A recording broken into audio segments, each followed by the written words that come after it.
Welcome into Other People's Shoes, the podcast where listeners get to step into the lives of others and see the world through their shoes. Your host, Neil Matthews, is a seasoned interviewer who has a natural talent for empathizing with his guests and drawing out their unique perspectives. Through a combination of storytelling and insightful questioning, Other People's Shoes explores the lives of a diverse range of guests, from everyday people to celebrities and thought leaders. With a warm and welcoming style, Neil creates a safe and supportive space for his guests to share their stories, while also challenging listeners to broaden their perspective and think more deeply about the world around them. So tune in to Other People's Shoes with Neil Matthews and get ready to step into other people's shoes.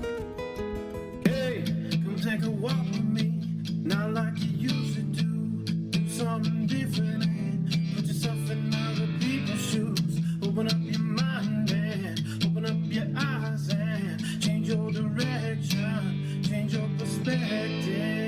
Welcome into Other People's Shoes. As you know, I am your host, Neil Matthews. Thank you so much for joining me today. That sounded like a song. Made me think of a song. What is your favorite song right now? Now, for some of you, this may take you back for a moment, just step you into the mind of me, which could very well be a dangerous road. So when I hear a song, and I love XM Radio, so shout out to XM Radio. I'm not getting sponsored by them. I wish they would, because my $6 a month is well spent money, but if they wanted to pay for it, I let me tell you, I would be all about that. I love these channels. The Blend, that tells you me where I'm at, and then they have this other one named Mosaic, and I just found Pop Rocks. Now, for those of you who are XM subscribers, go listen to those. Tell me what you think about it. I bring all that to you to say this. Sometimes when I hear a song, it transports me back to that moment. And I've actually thought about pitching NBC, ABC, the network ones, that this could be a TV show, kind of like Quantum Leap. Instead of him leaping to different eras of time and history and places like that, like he was Oswald, Sam Beckett he was different people. I was thinking the show could leap you back to the moment when you first heard that song. So for me, when I first heard this song, now, mind you, she didn't go to school here, but it invokes in me a Friday night, and that's this fight song from the beloved Wisconsin Badgers. Now, mind you, she's not a Badger. She's not here to badger you even, but maybe help you realize that you are more than just what you think you are. You are not just an only, but you are somebody special. So help me welcome in my friend, not from Madison, Wisconsin, but she is in the Badger State. Welcome my new friend, Michelle. Michelle, how are you? I am doing well. Thank you for having me, Neil. What a rambly, weird introduction. I'm just laughing because music takes me always back. The 80s takes me right back to high school. I love the 80s. Me too. So full disclosure, I listened to rap in the 90s and it was not just DC Talk, okay? I listened to 80s music covertly when I was in high school because I wasn't allowed to have radio. I had my Christian cassette tapes that I could listen to. This is really dating me, I know. I was allowed to have those. And then I had this radio that a classmate was getting rid of, this little transistor. And so I'd put batteries in it. And when I was alone, I could listen to the radio. All of a sudden, I think of Footloose. I do. I think of you in a barn doing the dance of Footloose, you know. Chicago. Oh, man. Peter Cetera. Oh, Peter Cetera. That guy could sing the phone book. Oh, I loved listening to I Chicago still do. when he was in there. I do. Yeah, That's every what so I'm often I crank it up. You know, the Blend on XM. REO Speedwagon. Oh my gosh. We got to settle this because this is the best question that you'll ever be asked. And that's this. What style of shoe do you love to wear? Oh, I love comfortable shoes. Crocs are like at the top of the list. And in the winter, Crocs with wool socks. No. That's a big fat thumbs down. Why does everyone love Crocs? I can't get around it. Okay, I have some Hey Dudes in my closet. Is that good? No, that's even worse. Go for comfort. I have Crocs flip-flops on right now. Oh my gosh. They make flip-flops now? They do. They're so hideous. Oh no, not the flip-flops. The flip-flops are so not hideous? They're so fashionable. Oh, stop it. Okay, so here we go. I'm in Mexico in Cancun, and we're downtown Cancun, and my buddy's in there with his kid, and he's like, hey man, they have a shoe department. I'm like, oh my God, I'm in heaven. Mexico shoe department. I mean, it seems fitting. You know, I got my Jordans on, and the salesman comes up to me, and I'm wearing like light blue head to toe, by the way. And he goes, I bet I can guess what color you want to try on. I said, let's give it a shot, buddy. And he goes, red? I'm like, come on. He goes, no, I'm messing with you, man. I'll go get you the light blue ones. I'm like, there, that kid. There we go. And so I tried them on just so I can say I've tried them on. And I couldn't pull my head around why everyone likes them. So there we are. Oh, I tried. Wow, I did try those okay. shoes on. So the hate on Twitter can stop now. I don't leave my house that much. Why do I need cute shoes? Because it's important. At least you're not wearing Clarks like our friend Eric Nevins. Yeah, I'm going to work that in. There you go, Eric. I don't There's a own little any of shout out. those. Like I have Vans on my wall that I can't wear anymore because they're so flat and there's no arch. And I'm old now and arches, they hurt if I wear flat shoes. So, I get it. I can't get around Crocs. I just can't. So do you throw your shoes away ever? Oh, stop. No. Okay, no. So you and my son would get along. Rarely. Because those shoes have memories attached to Yes. them. They've been places, right? It took me a long time to throw shoes away. I think there's still life left in them. And then, of course, yes, there is a memory, of course, associated with that. I don't know why. Right. They went to Mexico. You don't want to throw them away. So going back to you, Michelle, now that we're in Crocs, which is going to be a little hard to wrap my head around, what came to mind for you when you thought about that? You're only, what does that mean to you? There's so many directions that it can go for me. I was thinking of the song I learned in Sunday school, Only a Boy Named David. I don't know that one. Really? You I don't missed. I know? truly no. I don't know that one. And one little stone went in the sling, and the sling went round and round. We're not here to sing. That was good though. At first, I go in that direction that you did. And I've been in many places in my life where I feel that way. You only know this much, you can't. Like you're only and you can't go hand in hand oftentimes. Then when I think about it more, when I'm looking back, I think, well, you're only as small as you make yourself to be your own thoughts and beliefs. That's really where I think my focus goes mostly, is to this idea that I'm only limited by what I want to be limited by. Well, and don't you think that is kind of the danger that we're in right now as a society? I know we're going big picture and not necessarily Michelle at this moment. You're a mom. Yeah. Don't you worry about that with your kids? Like imagine right now your kids being you at your age. Can you imagine what their world looks like right now with the trajectory and everything that we're heading towards? Have you thought or stopped to think about what they could be experiencing when they hit our age? Do sometimes. I mean, I'm very future focused when it comes to thinking about goals and dreams. And yet I don't go too far into the future because then it brings up the what ifs, which go along with the year onlys. And there's so many what ifs. We start to write the story before the story even happens. And so I tend to want to be in the moment, because if I could look back in my own life where they are right now, and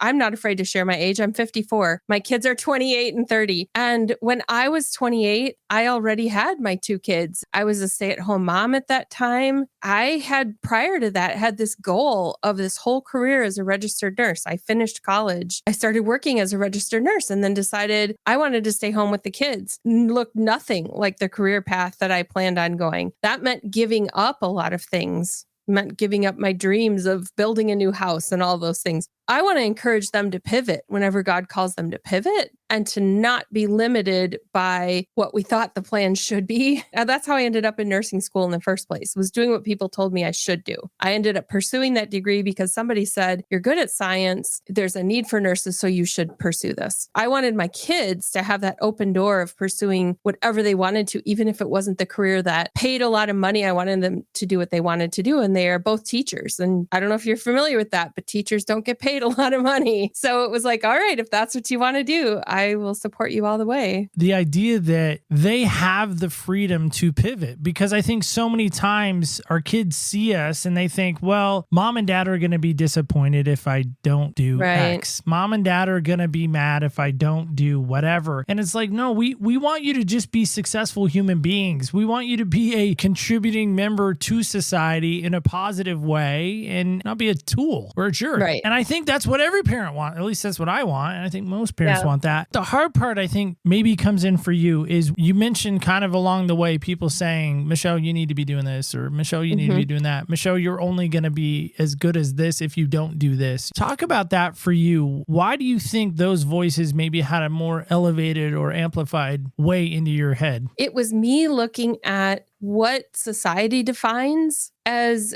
valuable or a contributing person in society. So for me, it was I needed to make money. And at that time, being a stay-at-home mom, you're giving up 2/3 of your income to do that. Therefore, you're not contributing to your family. There's all those pressures. Along the way, I did have people say, you threw away your degree. It was like, I did not throw away my degree. I'm not using it at home right now. That's true. Think about how David could have been limited by the way other people saw him, whatever size he was, whatever abilities he had. And I could have been limited by staying in the boxes other people wanted me to be in. For me, I had to make a decision that was the best thing for my family and ultimately the thing that was the most fulfilling for me. So leaving my career as a registered nurse led me down a path of exploring, what do I really want to be? And I ended up becoming a writer, which has really nothing to do with having gone to nursing school. And I'm pursuing a path right now that I really love, that I would not be on if I had immediately gone back to work in the hospital again, not just taken that time to listen and say, God, what is my next step?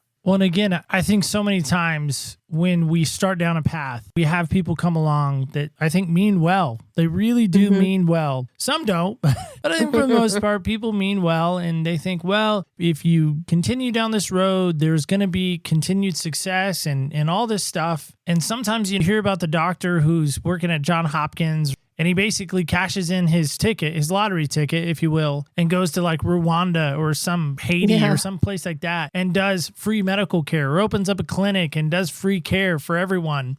And people frown on that and people get mad at that. And they think, why is he going to those places when he should be here doing it for our people, not those people? Well, wait a second. What makes you the decider of that? You had to make a stand to say, no, this is what Michelle's going to do, whether you like it or not. This is kind of my life. Billy Joel's song, It's My Life.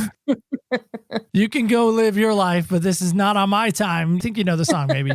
Yeah, I can't sing that one. I think of a time when I was in the grocery store line. I had my 2 little kids with me. I was using these WIC checks, Women, Infant, and Children is the program, to get formula and milk. I was checking out, and you have to give these checks to the cashier. And behind me, I turned around, and there was one of my former nursing professors standing in line behind me. And after we finished bagging up groceries, she said, Michelle, what are you up to these days? And I could see the questions in her eyes. She saw me just pay with assistance checks as I'm this stay-at-home mom with little kids. She definitely questioned why I was not using that degree at that moment and why I was not working in the hospital. And I remember feeling small in that moment of like, here I am. I made the choice to give up my income. And now I had to ask for assistance to buy formula. I could have let that hold me back. I could have let that moment be the thing that said that shame's going to make me go back to pursue that job. And instead, I had to just release that. I don't know how long it's been way too long ago. So I don't know how long that really stayed with me, but I'm telling you that story now, which means it's stuck with me for the rest of my life, of remembering what it felt like to have made a choice and to question it and wonder, is this the choice I should be making? Wow. Did you feel like a sense of judgment almost? Yeah, she didn't have to say it. And some of that comes from within ourselves of wondering, what do other people think? Your show is talking about being in other people's shoes. And I can only know what it's like to think in my mind. But sometimes, you can read that judgment in somebody else's eyes and maybe in the tone of their voice. Something I've been working on lately. I grew up a drama kid. I know, shocking to some. I remember in drama in high school that there was the key role, the starring role, the main role, main character. They had a lot of lines. Then you had maybe like a supporting character who maybe didn't have as few of lines. Then you might have an extra that might have like 1 or 2 lines. And then you might have some bystanders or call extras nowadays in movies. I was telling my wife recently, I said, there's a couple people in my life that I feel like I've given the starring role to, that I expect them to have this leading voice, this amazing presence and this awesomeness. She goes, well, that's really great. And I said, well, here's the thing though. They don't know that they've been cast in that role. And then I've been disappointed because they haven't been the star of my life or the star of the show, if you will. And she said, what do you do with that? And I said, well, I got to remember that maybe they're not meant to be the star of the show. maybe they weren't meant to be the leading voice, and I've somehow put that expectation on them. So I know you can't be David. I can't either. I mean, I could probably be a little closer because I'm a guy. Have you ever put yourself in his spot? What he must have been walking through? Because again, Saul is this amazing voice that should be in his ear. I mean, he is the king. He's got his brothers that are like, you're only here to see the bloodshed. They're throwing rocks at him. Words. He's got Jesse going, hey, go be my eyes and ears and report back. Kind of a little bit of a narc, but not really. Got all these voices coming at him. He's got Goliath yelling at him. Probably the other men that maybe aren't mentioned. They're like, who's this kid? Like, who's this cat? He's going to come fight this guy? Yeah. Let me get a front row seat. Let me get some manna standing by as I, munch on some manna while I watch this guy just get demolished by this champion over here. Ever put yourself back in his spot? Wonder what he felt like again with all those voices coming at him. How do you think he just ignored them all and did what he was supposed to do? I can put myself in his shoes. I don't know that I would take the risk. It's hard for me to say that. I'm not really a risk taker if I think I could fail. I'm an achiever on all the personality tests. First, I do like this test to see, am I going to succeed at this? What's the probability that I'm going to succeed? I'm not just a take the leap. And so if I were in David's shoes, to me, that looks like the kind of situation that I walk away from. Like I tell myself stories like it's too much. I can't possibly do this. This is too big. As determined as I am sometimes, that would be hard for me. It would be hard for me for you to put me in a situation and say, here, Michelle, you have to turn around this situation, whether it's employee relationship or a failing account or something. I used to work in marketing. And if you tell me this is failing and you have to turn it around, but the likelihood of you succeeding is low, I'm probably going to say I'm not your person. I don't think there's any record of David saying I'm not your person. Where do you think that comes from in you, where you felt like, listen, if I think the probability, again, if we're looking at maybe a scale kind of system, one side is saying, yeah, Michelle's probably going to fail. The other side saying, nope, you're going to succeed. This side up here is maybe tipping toward failure. Why do you shrink back in those moments, do you feel like? Well, we're going to go deep here. This goes back to childhood, really. It goes back in many ways, the environment we were raised in. I was raised in a home where everything had to be right. That was like whether it was morally, work ethic was a big emphasis, spiritual piety, would that be a good way of saying it? Emphasized. And so when you look at that, I kind of became a perfectionist by nurture and nature. I'm sure that I am a perfectionist at heart, yet some of that comes from that pressure. And then growing up in a legalistic kind of a church environment, it was all about trying to, in many ways, please God, wanting to almost believing that God would love me more if I did everything right. And so I think that was part of then I'm not going to take very many risks. That's why I think I ended up being a registered nurse. It was like, okay, this seems logical. I can't fail at this. I know I can be successful at this. I can put my mind to it, proven I can. It wasn't really a big trusting God thing. I don't know where I'm going with this, but God, you're going to have to lead me. No, it was sort of like a depending on my own power. And that's been like one of the biggest life lessons for me. Been out of college for over 30 years now, is really learning how to depend on God and take some risks. I've taken some. I can't say that I've passed them all up. None of them have been as big as what David experienced. There was a lot on his shoulders. I think back to even me, if I was in that moment, hopefully I'm skilled enough to sling the sling. I feel like one of the Ewoks, hit myself in the head with the sling and knock myself out of the battle. I think it's tough when people put a lot of expectations and a lot of pressure, but how does Michelle counteract that? People put a lot of expectations on you. People put you maybe in a role or a spot where you're like, you have to do this. You need to do this. So if somebody right now maybe has had that put on them, that label, you're only going to be this. If you don't do it, you're going to fail. What would be your response back as maybe some counsel? One of the beautiful things about David is that God used a skill he already had. I don't know how to use a slingshot. He knew how, and God used that skill. And so for me, that's what has really changed it for the person listening.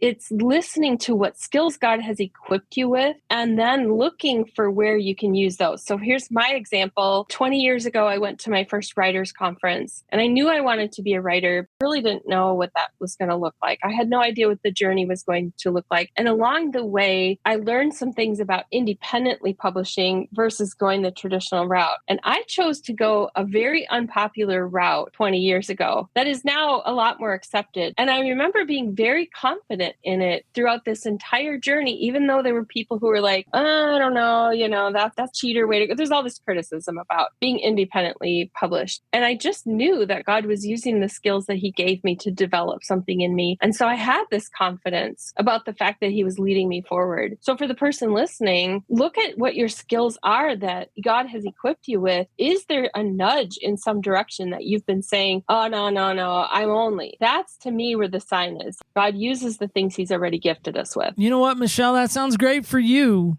That sounds awesome way out in Wisconsin. You sound successful. Sounds like you knew where you were going. You sound very driven. You sound awesome. Kudos, Michelle. Great job. You don't know what it's like to be in these Crocs. I said it. Okay, I said it. You don't know what it's like to be me. You don't know the childhood trauma I walked through. You don't know all this stuff. And I hear some people saying that. Okay, it's good for them. It's good that they found their path. That's fantastic. I can't get that lucky. I don't get those type of breaks. I'm only gonna ever be this. That very much defeated attitude, limited attitude. How do you convince somebody in your mind to get out of that? Did you ever have to walk through that yourself? I have had to walk through it if I compare myself to somebody else. And it does give me empathy. I would say to somebody who says that, you're absolutely right. I'm not in your shoes, and I don't know what hurdles you've had to go through. I don't know that I ever will. Everybody's experience is compounded one thing on another. I can say God has different ways of using each of us, and that the way he's giving me this path, your path might be different. And if you're trying to pursue the same one that I am, and it's feeling like it's an uphill battle and it's never going to get there, there's that fork in the road. One, is it possible I'm just limited by my beliefs? Or is it possible I'm pursuing something that God has not equipped me for? And there may be something else that he has equipped me for. Sometimes it is that you are equipped for it and you're just not doing it because you're letting all kinds of things get in the way, including, for me, it's been having to tell myself I can do this when I'm sitting there crying because something didn't work out the way it's supposed to have, or it's not my full-time income and I have to do this other thing for a while. All of those things. It looks easy from the outside. Nobody knows what I've been through over the last 20 years to get to where I'm at. And so for that person who's standing there, that's one possibility. But like I said, the other is that, is it possible you're wanting to be somebody and either you don't have the skills or you're not willing to develop them? For me, it's been many years of learning how to be a better writer. If somebody's not interested in learning how to be a better writer and they think it just flows out of me, just naturally without learning anything, that's a lie because I've really had to work at it. It really is about knowing yourself and knowing how God has equipped you. And then looking at, where am I limiting myself? I don't know, Neil, you've probably had some limiting beliefs along the way too. I'm guessing you have. I don't know what you're talking about. I'm perfect in every way. Mary Poppins measured me. I was practically perfect in every way. Come on now. I think you're right on with what you're saying. I think that's what spurred a little bit of this for me. Personally, truly, is I started to think about how many times somebody said, you're only ever going to be this, Neil. You're only ever going to be whatever it may be. Fill in that blank. All right. And it's out in the open now. I've said it a few times. I want to write a book. I don't want to write multiple books. I don't want to have a series. I want to write one that I can say, kind of like a marathon. I've run it. I've done it. I'm good. By the way, never done that either. 2 halves, no full. I want that one to say, I've done it. Okay, move on. Now, if God inspired me to write another one, okay, fine. This stupid app that my kid sucked me into, I blame her because it's easier to blame your kids than it is taking ownership, right? Or your parents. This app called Temu, ridiculously inexpensive things. It keeps popping up in my ads. It's worth it. Okay, maybe not. It'll suck you in.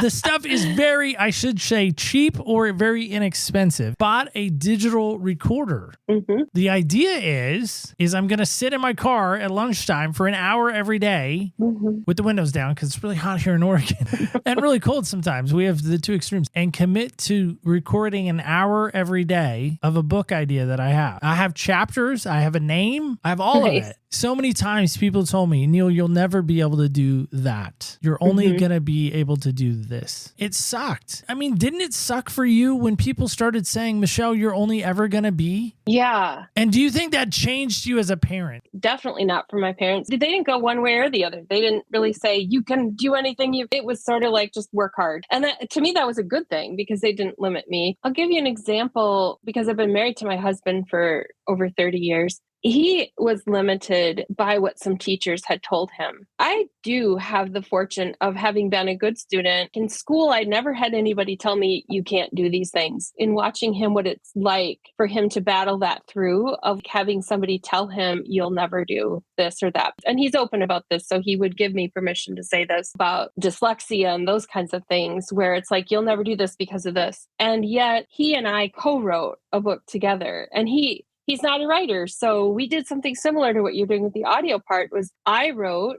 the bulk of the book, and then I read it out loud to him, and he gave me his reactions. And then I have his comments all through in speech bubbles throughout the entire book, because it's a book on marriage. There were probably people in his life who said, you'll never be on a book cover. There was a way for that to work. He is on a book cover. He's my co-author. To me, that's an example of how we collaborated together and used our best skills. I guess a gym teacher probably told me I'd never be a runner because I never passed that stupid presidential physical fitness test because I couldn't pull myself up on the bars. And yet my husband was the guy who hung there for 20 minutes and everyone's like, just get him down now. It just shows how somebody says you'll never to me in one place or you'll only. Collaborating together brings out the best in all of us because we don't have to be solo. If someone says you're only, you can find a way if you know the right people. Sometimes it involves having money. People have hired me to ghostwrite their books before. They really want that book, but they don't want to go through all the years of writers' conferences that I went through to get to this point. They know that they need somebody to help them get it published. I started out with the idea of wanting to be a career writer. I was going to have to pursue that. But if you have one book you want to write, you don't have to go to 15 years of writers' conferences to get to that point. I think that's what's spurring this season on truly is I said to my wife when I got the Temu box, she's all excited. She's like, hey, what'd you get? We're going through the box. And I posted online. I got this on-air sign for the outside door of the studio. It's super bright. My daughter's mad. Got this amazing sign and she didn't. I'm like, hey, Temu, it's your fault. And then my wife's like, what's this thing? And the digital recorder, it's tiny. And I thought, okay, you put your money where your mouth is. You got to do it now. You've made it very clear what your goals are, and that's great. If somebody comes to me and says, my goal is to be a career writer, I want to publish multiple books, I have, all these,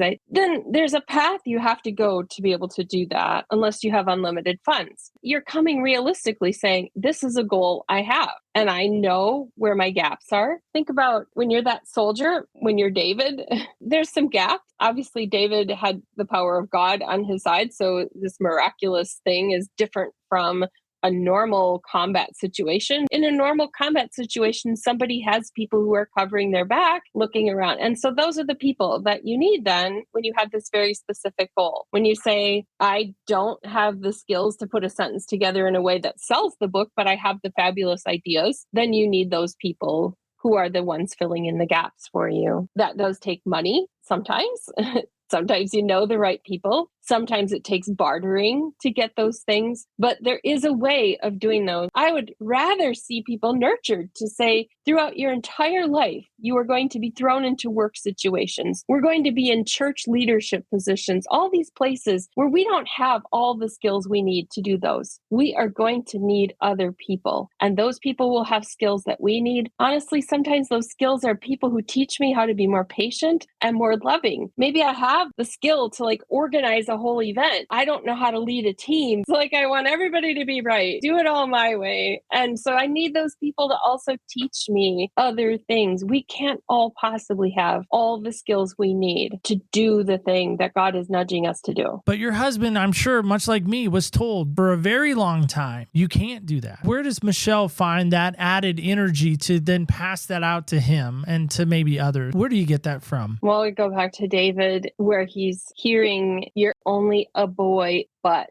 and there's this but that we add on, but God can. And so for me, I'm only this, or you're only this. You're only a girl in the middle of Wisconsin, far from any big cities. Where are you going to find speaking engagements? I'm only this person, but God.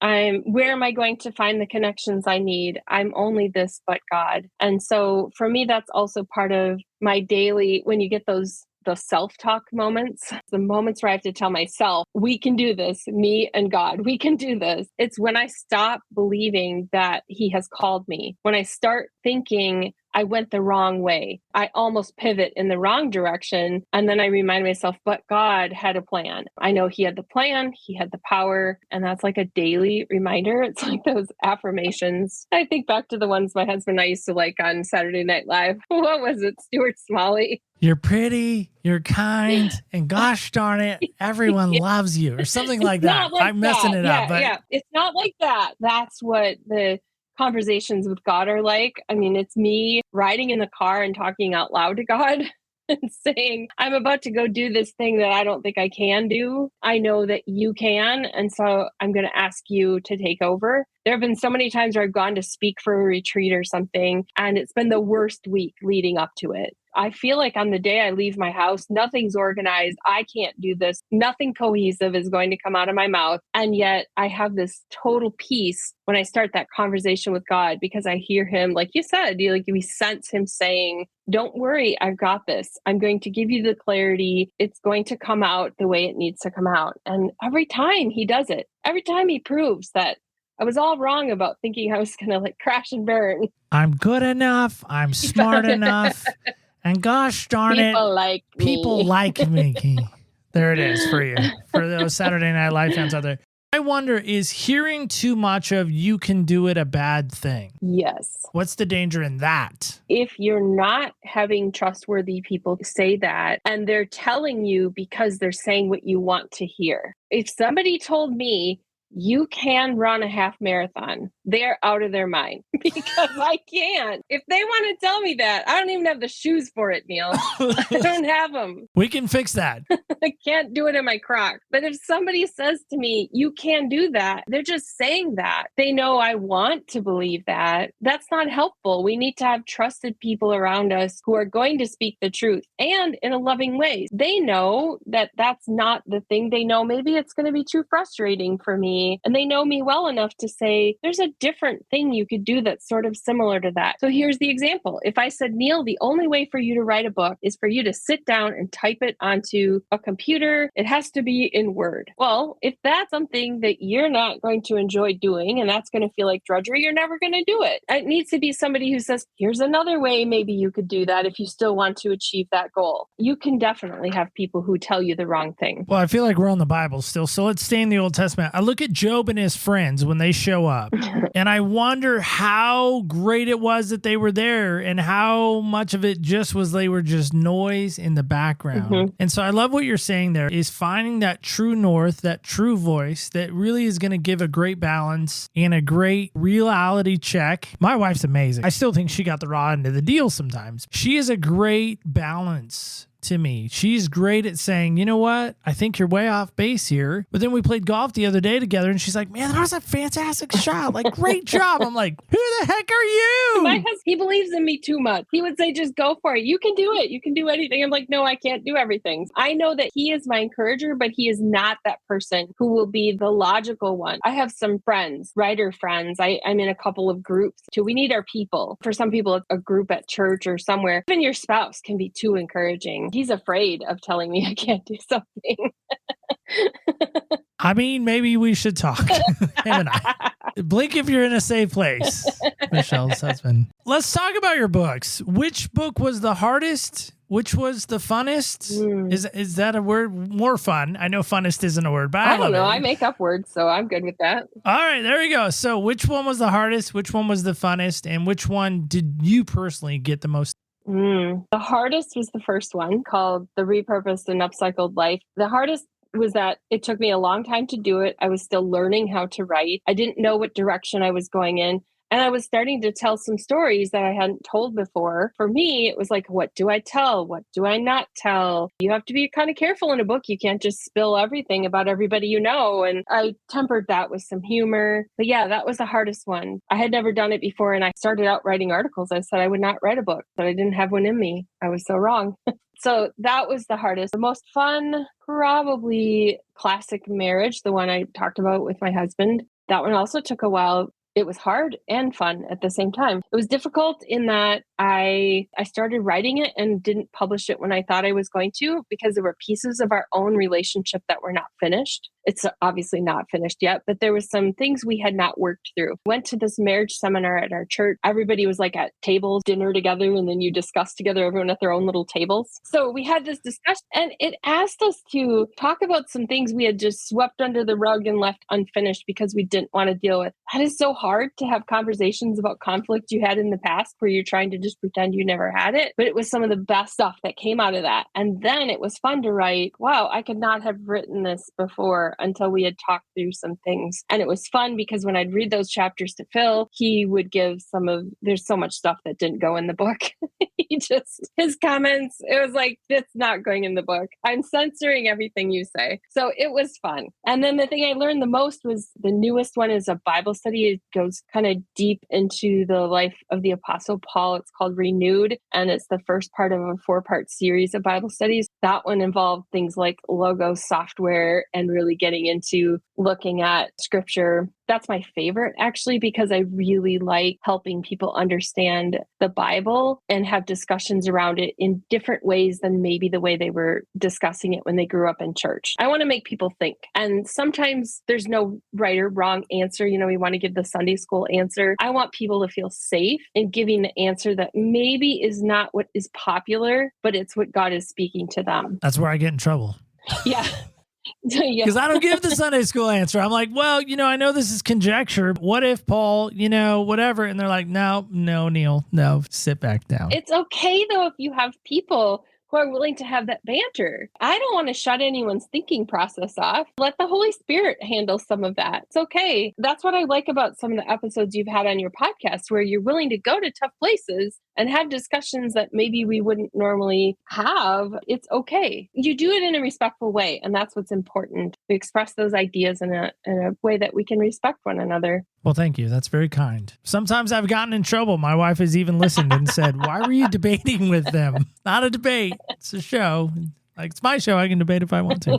Well, It's Michelle, my as show. we I can begin, debate if I I can do want what I to. want to. Yeah, there we go. So, Michelle, as we wrap up, how should someone connect with you? What's the best way? All that fun stuff that we like to do. Best way to connect with me is just on my website at michellerayburn.com. I have links to my books and podcasts there. Really, I want to have conversations with people. A lot of times we think about buy my book, listen to my show, all those things. I really want to hear more about what's going on in people's lives. There's a contact page on there. People can reach out to me, and I love to hear those questions from people. Even if you're looking for Neil, you're thinking about writing a book, somebody's got a question about that, I can point people towards resources. I can pray for you through that email. I do it all the time. I'd love to connect with people. That's awesome. Well, let's have some silliness. We had some singing. I think it's only fair we now have some silliness. Now, listen, I know you're not a sports person at all, right? That doesn't run in your veins or DNA or any way like that? Depends, because if it's the Green Bay Packers, then wowzers. I'm okay with that. How far are you from the beloved Cheese Town, Title Town City? About 3 hours. Okay. So it's a little bit of a journey. Straight east. I'm way up in northern Wisconsin. Is there a favorite type of cheese that you have in Wisconsin? All cheese. That maybe we don't have out west? Oh my goodness. If I ever come to Wisconsin, you would say you have to try whatever. What would that be? Well, I like a good old cheddar, which they make anywhere, but I mean, we even get Tillamook cheese that's here, and boring. I feel Come like on. that's from the Yeah, West that's true. Coast. Yeah. But yeah, that's north of me, by the way, in case you're wondering. Tillamook is north of me. Have you had Colby cheese? Is that everywhere? Yeah, I feel like that's everywhere. Okay. Pepper Jack, Swiss. But see, we have a town called Colby, so I'm pretty sure Colby cheese kind of came from here. I don't know. We have every kind of cheese here. Do you get sick of cheese? I mean, is that a thing in Wisconsin? Never. Okay. No. Like, that's heresy, right? There's How dare I say that? always cheese in the refrigerator.